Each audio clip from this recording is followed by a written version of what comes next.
నమస్తే ISR 9 news కి స్వాగతం. పిడికిళ్లు బిగించి పార్లమెంట్ ఎన్నికల్లోనూ సత్తా చాటాలని కార్యకర్తలకు కొండ సురేఖ పిలుపు. గజ్వేల్ నియోజకవర్గ కార్యకర్తల సమావేశంలో కార్యకర్తలను ఉద్దేశించి ప్రసంగించిన మంత్రి కొండ సురేఖ కాంగ్రెస్ ప్రజా ప్రభుత్వం ఎన్నికల్లో ఇచ్చిన 6 గ్యారెంటీలో ఇప్పటికే 5 గ్యారెంటీలను విజయవంతంగా అమలు చేస్తుందని, పార్లమెంట్ ఎన్నికల అనంతరం అన్ని పథకాలు ప్రజలకు చేరుతాయని మంత్రి కొండ సురేఖ అన్నారు. మెదక్ పార్లమెంట్ కాంగ్రెస్ అభ్యర్థి నీలం మధు ముదిరాజ్కు మద్దతుగా ప్రచార రథాన్ని ప్రారంభించిన అనంతరం గజ్వేల్ నియోజకవర్గ కాంగ్రెస్ పార్టీ కార్యకర్తల సమావేశంలో మంత్రి సురేఖ ప్రసంగించారు. ఈ కార్యక్రమంలో మెదక్ పార్లమెంట్ అభ్యర్థి తుమ్కుంట నరసారెడ్డి, కాంగ్రెస్ పార్టీ నాయకులు మైనంపల్లి హనుమంతరావు, చెరుకు శ్రీనివాసరెడ్డి, పార్టీ నాయకులు, కార్యకర్తలు తదితరులు పాల్గొన్నారు.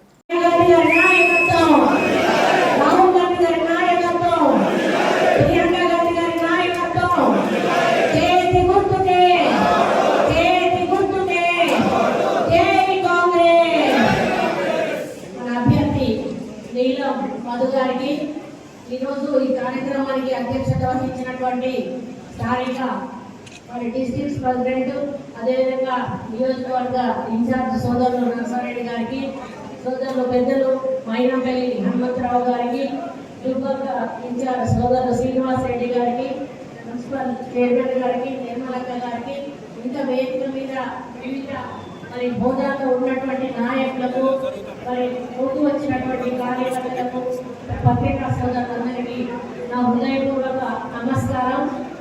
మరి 11 గంటలకు అనుకున్న ఈ కార్యక్రమం దగ్గర 2 గంటలు దాటి 3 గంటలు రాబోతా ఉందంటే ఒక 3-4 గంటలు ఆలస్యంగా ఈ కార్యక్రమం ప్రారంభమైంది. మీరు ఎక్కడైతే ఆగిందో నేను పక్కన హాల్ కావచ్చు అని చెప్పి ర్యాలీ తీద్దామని అనుకున్నాను. కానీ దాదాపు అక్కడి నుంచి 5-6 కిలోమీటర్లు మీరు మండు టెండలో పట్టుదలతోటి ఇక్కడ కనుక వచ్చేప్పుడు అప్పుడే నాకు నమ్మకం, విశ్వాసం కలిగింది. మధు మీరు మెజారిటీతో గెలిపించబోతున్నారనేటువంటి ఆత్మవిశ్వాసం నాకు కలిగింది. ఎందుకంటే మేము నాయకులం, మీరు గెలిపిస్తేనే నాయకులం అవుతాం, మాకు అధికారం వస్తుంది.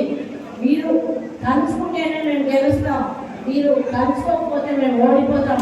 కాబట్టి ఈ రోజు ఇక్కడి నుంచి మీరు మనసులో కలుసుకొని బయటికి వెళ్ళాలి, మీరు మాకు గెలవాలని చెప్పి మీ ప్రతి ఒక్కరికి కూడా విజ్ఞప్తి చేస్తా ఉన్నాను. ఎందుకంటే జెండా మోసే కార్యకర్త లేకపోతే పార్టీ లేదు, పార్టీ లేకపోతే మేము లేము.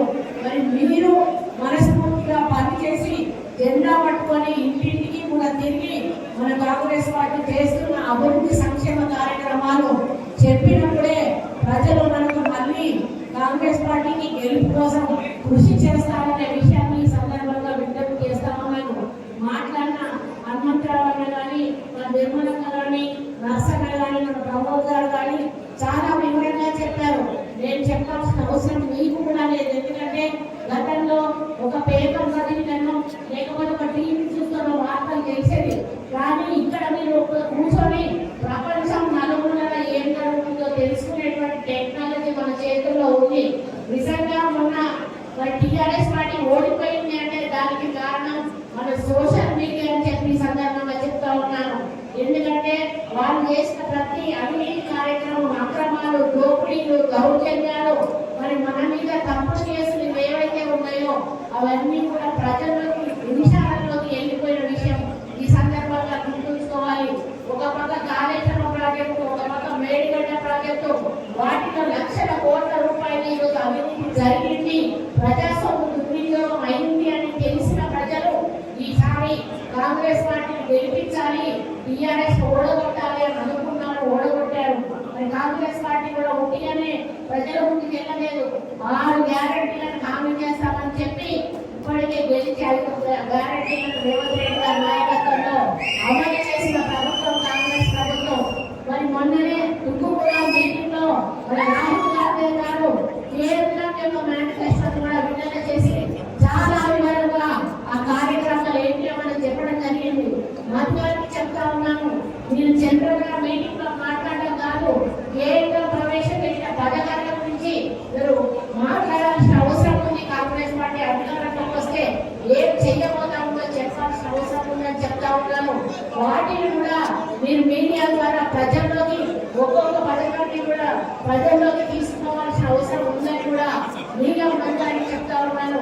ఇక్కడ ఉన్న ప్రతి ఒక్క కార్యకర్త కూడా మీరు ఈ రోజు నుంచి ఎలక్షన్ రోజు వరకు అదే పనిగా ఈ టిఆర్ఎస్ ప్రభుత్వం చేసిన దుర్మార్గాలను కానీ మన కాంగ్రెస్ ప్రభుత్వం వచ్చినాక చేపట్టిన సంక్షేమ అభివృద్ధి కార్యక్రమాలను కానీ రేపు కాంగ్రెస్ కేంద్రంలో వస్తే చేపట్టబోయే అభివృద్ధి సంక్షేమ కార్యక్రమాలను కూడా ప్రజల్లోకి తీసుకెళ్లి మనం నీళ్ళ పథకాన్ని గెలిపించాల్సిన అవసరం ఉందని సందర్భంగా తెలియజేస్తా ఉన్నాను.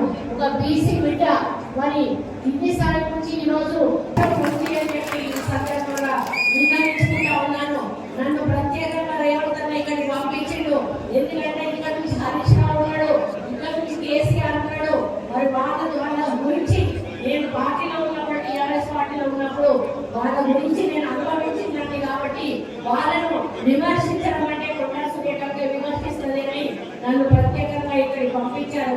అదే కేసీఆర్ ని అడుగుతా ఉన్నాను, నువ్వు ఇక్కడే ఆఫీస్ లో పట్టుకొని ఈ నియోజకవర్గ ప్రజలకు ఎప్పుడైనా అందుబాటులో ఒక్కరోజైనా ఉన్నావు అని చెప్పి అడుగుతా ఉన్నాను. మరి అక్కడ హరీష్ రావు కూడా మరి కాంగ్రెస్ పార్టీ నాయకులను అడుగుతునే కార్యక్రమం చేస్తూ టిఆర్ఎస్ నాయకులను మరి దండుకునే కార్యక్రమం చేయడం జరుగుతా ఉంది. ఇక మరి క్యాండిడేట్ గురించి ఒక పక్క సిద్దిపేటను ఒక పక్క గర్వేలను రెండు కన్నగా నేను కానీ హనుమంతరావు అన్నగాని చూసుకొని ఇక్కడ కార్యకర్తలను మా గుండెల్లో పెట్టుకొని కాపాడుకుంటామనే విషయాన్ని కూడా ఈ సందర్భంగా నేను తెలియజేస్తా ఉన్నాను. మరి నిలబడ్డ క్యాండిడేట్ల గురించి పెద్దలందరూ మాట్లాడారు. మరి తాలూకి ఊరిలో చేసేటువంటి ఒక ఆఫీసర్లు ఎవరైందమ్మా ప్రజల కోసం తన కుటుంబం కోసం కుటుంబంలో ప్రజలను చూసుకునేటువంటి వీళ్ళ మధును ఓటేద్దామో ఒకసారి ఆలోచించండి. మరి గతంలో దుబ్బాక నుంచి నిలబడ్డ ఎమ్మెల్యేగా గెలిచిన అభ్యర్థి ఈ రోజు బీజేపీ నుంచి పోటీ చేస్తా ఉన్నాడు. ఆయన దుబ్బాకం 2 సంవత్సరాల కాలంలో ఏ అభివృద్ధి చేశాడో ఒకసారి మీరు ప్రశ్నించండి. వచ్చినప్పుడు అటువంటి వాళ్ళని గెలిపిద్దామా అని సందర్భంగా నేను తెలియజేస్తా ఉన్నాను. ఇకపోతే కేంద్రంలో మోడీ ఒక మ్యాజిక్ చేస్తా ఉన్నాడు. ఏంటంటే 400 సీట్లు వస్తాయి, మేము రామ జన్మభూమిలో రాముని నిలబెట్టాము అని చెప్పి 400 సీట్లు వస్తాయని ఒక భ్రమ కల్పించి ప్రజల్లో మళ్ళీ మోడీ వస్తాడు కదా, మా ఓటు మోడీకి వేస్తే మోదీ అన్నటువంటి ఒక ఆలోచన వచ్చే విధంగా ప్రయత్నం చేస్తా ఉన్నాడు. కానీ గ్రౌండ్ లెవెల్లో బీజేపీ పూర్తిగా పడిపోయిందనే విషయాన్ని మనం అందరం కూడా గుర్తించాల్సిన అవసరం ఉంది. ఇందుకు ఉద్యోగంలో ఏదైనా ఉంటే ఈ ఎన్నికలతో పూర్తిగా బీజేపీ పతనం కాబోతుంది అనే విషయాన్ని కూడా మనం గుర్తించాలి. ఎందుకంటే మోడీ అదాని అంబానీ లాంటి వాళ్ళకే కొమ్ముగాసాడు తప్పితే పేదల కోసం ఏమీ చేయలేదు. కానీ కాంగ్రెస్ పార్టీ ఇందిరమ్మ రాజ్యం మరి ఎప్పుడు కూడా పేద ప్రజల కోసం ఎస్సీ ఎస్టీ బీసీ మైనారిటీల కోసమే పనిచేసింది. రేపు కూడా ఇందిరమ్మ రాజ్యం కేంద్రంలో వస్తే మళ్ళీ ఎస్సీ ఎస్టీ బీసీ మైనారిటీలకు న్యాయం జరుగుతుందనే విషయాన్ని ఈ సందర్భంగా విన్నవించుకుంటూ మరి మొట్టమొదటి మీటింగ్ ఈ రోజు ఈ మీటింగ్ ఎట్లా కనపడిందంటే మరో తుక్కు కూడా మీటింగ్ లాగా ఈ మీటింగ్ ఉన్నాను. వీళ్ళ ఉత్సాహం చూస్తా ఉంటే మరి తప్పనిసరిగా మీరు పట్టుదలతోటి వీళ్ళ మనుగాన్ని గెలిపిస్తారనేటువంటి పూర్తి విశ్వాసం నాకు కలిగింది. మరి ఇదే హుషారు, ఇదే పట్టుదల ఏ మాత్రం కూడా ఏ పొరపాటు ఉండదు. ఎందుకంటే మనకు ఎప్పుడు కూడా నమ్మకం ఉండొచ్చు అని ఆత్మవిశ్వాసం ఉండొచ్చు అని మళ్ళీ ఎక్కువ ఓవర్ కాన్ఫిడెన్స్ ఉండకూడదు. దాంతో మనకి ఇబ్బంది కలుగుతుంది. కాబట్టి ప్రతి నిమిషం కూడా మరి మీరే నిలబడుతున్నారు, నేనే క్యాండిడేట్ అనేటువంటి పద్ధతిలో మీరు పనిచేసినప్పుడే మీలో మనకు గెలిచే అవకాశాలు ఎక్కువగా ఉంటాయి. కాబట్టి మీరందరూ కూడా మీ కుటుంబంలో ఒక అన్నను నిలబడుతున్నాడు, ఒక తమ్ముడు నిలబడుతున్నాడు ఆలోచనతో చేతి గుర్తు మీద ఓటు వేసి నీలం మధ్యాన్ని అధిక మెజారిటీతో గెలిపించాలి. ఇక్కడ కేసీఆర్ కు మరి మనం మెజారిటీ ఇచ్చి ఇక్కడ కేసీఆర్ దెబ్బ కొట్టాలనే విషయాన్ని మళ్ళీ ఒకసారి మీ అందరికీ కూడా తెలియజేసుకుంటూ మరి ఇంత